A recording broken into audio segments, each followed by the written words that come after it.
Hello प्यारे बच्चों, आशा करती हूँ आप सब स्वस्थ हैं। और ये है आपकी इंग्लिश वर्कशीट नंबर 66 जो आज आपको 17 दिसंबर 2020 को करनी है। बेटा, the given extract is from the chapter a house is not a home. धीरे धीरे आपका पूरा सिलेबस खत्म होता चला जा रहा है।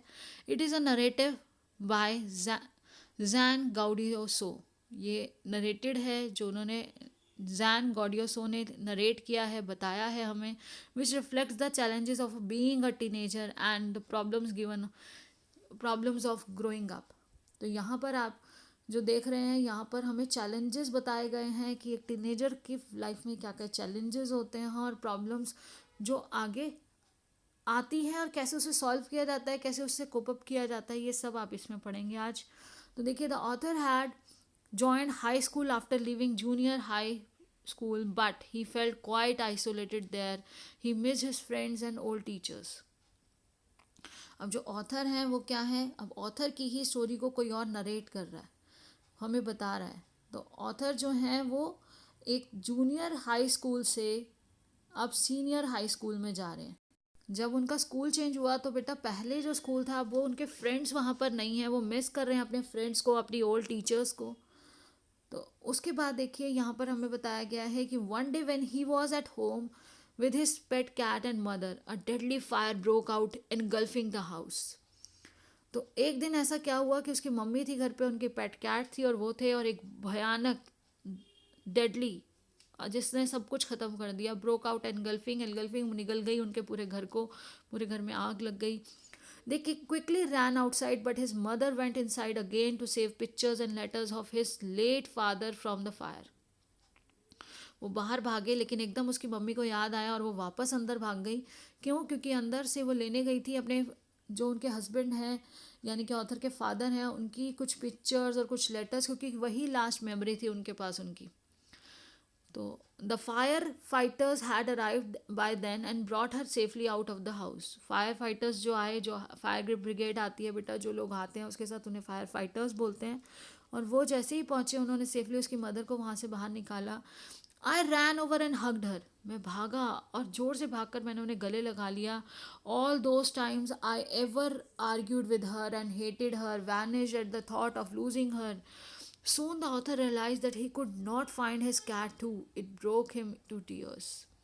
वो भागे, उन्होंने जाके अपनी मदर को गले लगा लिया, क्योंकि कुछ समय के लिए उन्हें ऐसे लगा था कि अब उन्होंने अपनी मदर को खो दिया है। उन्होंने बहुत बार उनसे आर्ग्यूमेंट किए, बहुत बार उनसे झगड़ा, उनसे नफ़रत की, किसी कारण से परेशान किया बहुत सी बातों पे, लेकिन आज सब कुछ ख़त्म हो गया था। सिर्फ एक थॉट जो आ गई थी कि शायद अब उसने उनको खो दिया है, कुछ सेकंड्स के लिए, उसको कुछ मिनटों के लिए ऐसा जब एहसास हुआ।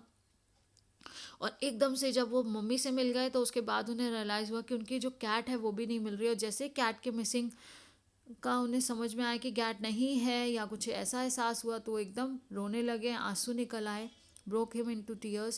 They had to spend that night at their grandparents. अब उनको रात कहाँ पे गुजारनी पड़ी? उनके ग्रैंड पेरेंट्स के घर पे। Next day they had to borrow clothes, shoes and money from them to move to place to live in. अब उन्होंने कुछ कपड़े, कुछ जूते, कुछ मनी उनसे बोरो की। और all the security I had known from my old school, my friends, my house and my cat had all been ripped. अब जो भी उनको सिक्योर फील कराती थी, सभी चीज़ें, उनका पुराना घर, उनके दोस्त, उनकी कैट, उनका सब, उनका पुराना स्कूल, सब उनसे दूर हो चुका था, ख़त्म हो चुका था, उनसे दूर था। Surprisingly, when everyone at new school came to know of his plight, they helped him in many ways with textbooks and other usual things. He felt so touched. Everyone spoke to him. तो जैसे ही surprisingly क्या हुआ, जब सभी बच्चों को नए school में उसकी प्लाइट, उसके दुख के बारे में पता चला, उन सब ने, they help him in many ways with text books. कैसे कैसे हेल्प किया? टेक्स्ट बुक से, अदर थिंग्स के उसकी हेल्प की, जो भी ज़रूरी सामान होता है, यूजुअली सबको चाहिए होता है, वो सभी चीज़ें उन्होंने वहाँ पे प्रोवाइड करवाई सब ने मिल के। ही फेल्ट सो टच, उसको बहुत अच्छा लगा, वो बहुत इमोशनल हो गए। और उसके बाद देखिए बेटा, everyone spoke to him, हर कोई उनसे बात करने लगा, and genuinely outpoured their concern for him. उसके बारे में जानने के लिए, उनको सिंपथाइज करने के लिए, उनको रिलीफ फील कराने के लिए.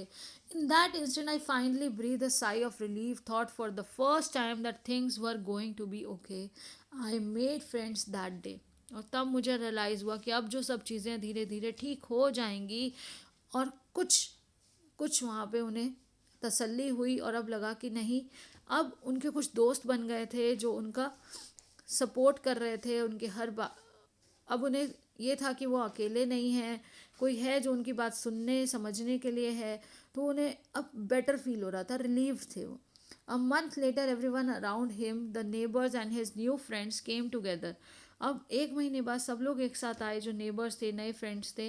Help them rebuild their house, उनका घर वापस बनाने में उनकी मदद करने के लिए. A woman came to him with his cat, telling the apparently freaked out by fire it had reached her home. तो वो एक लेडी भी वहाँ पर आई जो कैट को साथ लेकर आई. उनकी कैट उनको वापस ला के दी और कहा कि जब आग लग गई थी तो ये कैट उनके घर पहुँच गई थी. As I sat there with my friends and my cat curled up in my lap, all the overwhelming feelings of loss, जो इतनी ज़बरदस्त उनको ओवरवेलमिंग, हद से ज़्यादा जो फीलिंग्स थी उनके अंदर, जो एहसास था हानि का, ट्रेजिडी, परेशानियाँ, सीम टू डिमिनिश, सब ख़त्म हो गया. I felt gratitude of my life, my new friends, the kindness of a stranger, the loud purr of my beloved cat. My cat was back and so was I. तो अब वो उन्हें जो चीज़ थी, ये जो एंड था, उन्हें इतना अच्छा लग रहा था. वो सबके लिए आभारी थे, अपनी लाइफ के लिए, भगवान से, फ्रेंड्स से, सभी लोगों से, वो अजनबी से, जिन्होंने सबने मिलकर उसकी इतनी हेल्प की, इतना सपोर्ट किया, इतना प्यार किया कि वो real meaning of relations, friendship और लव फॉर एनिमल्स वो अंडरस्टैंड कर सके कि हर किसी की एक इम्पॉर्टेंस होती है हमारी लाइफ में. और ये चीज़ हमें भी समझनी चाहिए बेटा. Which of the statement is not true as per the given extract. तो हमारे गिवन एक्सट्रैक्ट पे ये कौन सी स्टेटमेंट है जो ट्रू नहीं है? The author was enjoying his high school days, बिल्कुल भी नहीं. तो ये हमारा जो है ये गलत था कि ये वो तो इन्जॉय नहीं कर रहे थे. The author and his mother had to spend the night at the grandparents home, बिल्कुल ठीक है. They had lost their house in fire, बिल्कुल ठीक है. The author's house was getting renovative, renovative था, रेनोवेटेड नहीं, नहीं वो रेनोवेट नहीं हो रहा था एक्चुअली, वो तो फायर थी. तो अब देखिए बेटा, हमें कौन कौन से हैं ऑप्शन बताना है जो नॉट ट्रू. हमने पहले देख लिया कौन से सही है कौन से गलत हैं. तो उनमें से गलत है first and four, and first and four option है C. Which of the following words does not correspond to the word plight. तो बेटा यहाँ देखिए, प्लाइट जो है वो दुख से संबंधित है, तो हमें देखना है ट्रबल, ये भी परेशानी और दुख. डिस्कम्फर्ट भी वही है, वरी भी वही है. तो यहाँ हमें जो नहीं है वो बताना है, तो हो गया Joy. With why did the author feel isolated in the high school. तो ऑथर जो थे वो आइसोलेटेड क्यों फील कर रहे थे हाई स्कूल में? तो देखिए थर्ड क्वेश्चन का आंसर है after passing the junior high school.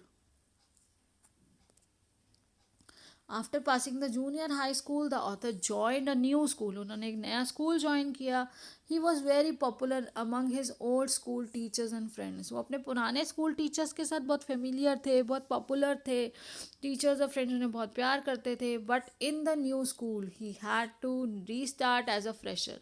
अब उनको फिर से अपनी लाइफ को फिर से रीस्टार्ट करना था as a fresher. He did not have any friend there. उनका कोई खुद का वहाँ फ्रेंड नहीं था. So he felt isolated in his new school. इसी वजह से उनको अलग अलग, अकेला फील, आइसोलेटेड होता है अकेला, तभी जब तक सबसे फ्रेंडशिप नहीं होती तो हमें भी अकेला लगता है किसी ऐसी जगह चले जाए, तो इसलिए उन्हें आइसोलेटेड फील हो रहा था. अब है question number four. Question number four देखिए, what happen to their house, why did mother go back inside. बहुत इंपॉर्टेंट क्वेश्चन है बेटा. सारे क्वेश्चंस डालने की कोशिश की जाती है, वैल्यू बेस्ड भी डालने की कोशिश की जाती है, problem solving, brain storming exercise, creative का आंसर आप कर सकें. एक ही वर्कशीट में कोशिश की जाती है कि आपका चैप्टर कंप्लीट हो. और ये बहुत इंपॉर्टेंट क्वेश्चंस हैं जो आपको करवाए जा रहे हैं. ये अलग अलग तरीके से क्वेश्चन पूछा जाएगा. Why did mother return go back, खाली भी ये पूछा जा सकता है. What happen to their house, वो भी खाली पूछा जा सकता है. ये दो क्वेश्चंस को एक साथ कंबाइन करने का रीज़न ही यही है कि कम क्वेश्चंस में आपका पूरा चैप्टर कंप्लीट किया जाए. What happen to their house, उनके घर को क्या हुआ था, why did his mother go back inside, उसकी मम्मी अंदर क्यों चली गई थी उनकी। तो बेटा वो मम्मी अंदर इसलिए गई थी क्योंकि पापा की जो फोटोग्राफ्स और लेटर्स लाने गई थी, क्योंकि वही एक लास्ट मेमोरी थी उनके पास। तो अब देखिए, a deadly fire broke into their house. His mother wanted to collect letters and pictures of her late husband. क्योंकि आज उसके फादर नहीं हैं और उनकी जो भी यादगार हैं वो यही हैं, वो लेटर्स और वो पिक्चर्स। तो वो वापस गई थी। These were very precious to her, ये सब उनके लिए बहुत कीमती थे। They were the only things that she had as husband's last memory. तो उनकी जो लास्ट जो यादें हैं वही उनके पास आखिरी है, तो फिर इसीलिए वो उनके लिए बहुत ज़्यादा इम्पॉर्टेंट है। Next six question, question number 5 is I ran over and hugged her, मैं भाग के गया तेजी से और उन्हें गले लगा लिया। Can you explain what did the author realise in that moment, तो ऐसी मोमेंट में क्या रियलाइज हुआ था उनको। बिल्कुल सही, ऑथर्स मदर रैन बैक, जो लेखक है उनकी मम्मी वापस अंदर चली गई थी into the house to get some important pictures and letters of her late husband. अंदर से लाने गई थी वो जो पिक्चर्स थी, लेटर्स थे उनके हस्बैंड के। For a moment author felt that he had loss his mother for ever, एक मोमेंट के लिए उनको लगा कि उन्होंने अपनी मदर को खो दिया है। तो जैसे ही वो आई, she came back, but when she came back from the house he ran over and hugged her with love and affection. वो जो प्यार है, जो उनकी केयर है, वो चीज़ की वो खो दिया उनको, वो फीलिंग बेटा बहुत बहुत बुरी है। और एक बच्चे के लिए कि उसके पापा नहीं है और आज मम्मी भी वहाँ पर है और अभी आई नहीं है बाहर, तो वो बच्चा सब कुछ ख़त्म, सब ब्लैंक दिखता है, सब अंधेरा सा छा जाता है। कहते हैं ना, जो आंखों आगे अंधेरा छा जाना, वो कंडीशन हो जाती है। तो वापस उन्होंने अपनी ज़िंदगी को पा लिया जैसे ही उन्होंने अपनी मदर को देखा। तो इसलिए उन्होंने I ran over and hugged her. Then question number 6 है, if there were no fire incident what could have been the end of the story, तो अगर फायर इंसिडेंट नहीं होता तो स्टोरी का एंड क्या होता। देखिए, if there were no fire incident then, अगर फायर इंसिडेंट ही नहीं होता तो he could not realize, if there were no fire incident then he could not realize the importance of his friends, humanity, up and downs in the life and how to cope up with any difficult situation। ये सारी चीज़ें जो हैं वो तभी हो पाई क्योंकि वो फायर इंसिडेंट हुआ और उसके बाद ही वन बाय वन उन्होंने रियलाइज़ किया कि इम्पोर्टेंस क्या होती है फ्रेंड्स की, कैसे ह्यूमैनिटी प्ले करती है रोल, कि सब लोगों ने उनको कंपैशनेट होकर सिंपैथाइज साथ खड़े होकर उन्होंने सबने हेल्प की। सारी लाइफ के अप डाउन्स कैसे सबकी हेल्प से इजीली क्रॉस हो जाते हैं और किस तरह से हम उससे कोप अप कर सकते हैं किसी भी डिफ़िकल्ट सिचुएशन से। तो बेटा क्वेश्चन नंबर 6 के बाद है क्वेश्चन नंबर 7। तो imagine there is a student who has recently joined your school. तो आपको इमेजिन करना है कि एक स्टूडेंट है जिसने अभी जस्ट आपकी क्लास में ज्वाइन किया है। How would you help him और her in getting adjusted in the change. तो विद द चेंज, तो यहाँ क्या है कि जो चेंज हुआ उसकी लाइफ में कि उसने स्कूल चेंज किया और आज वो आपके स्कूल में आया है, तो आपको क्या करना है, आपको ये एडजस्ट कैसे कराएंगे, क्या हेल्प करेंगे आप बच्चे की, वो लिखना है। तो ये देखिए, राइटिंग स्किल, आपकी इमेजिनेशन, आपकी क्रिएटिव थिंकिंग, ब्रेनस्टॉर्मिंग, सब चीज़ें इंक्लूडेड हैं। आपको केस स्टडी टाइप क्वेश्चंस दिए जा रहे हैं कि आप उसको एनालाइज कर सकें। तो today a new student Nancy has arrived in our class. She looks very simple sincere but little upset. वो थोड़ी सी अपसेट दिख रही थी। वो सिंपल है, सोबर है, सिंसियर है। आज एक नई लड़की हमारी क्लास में आई है।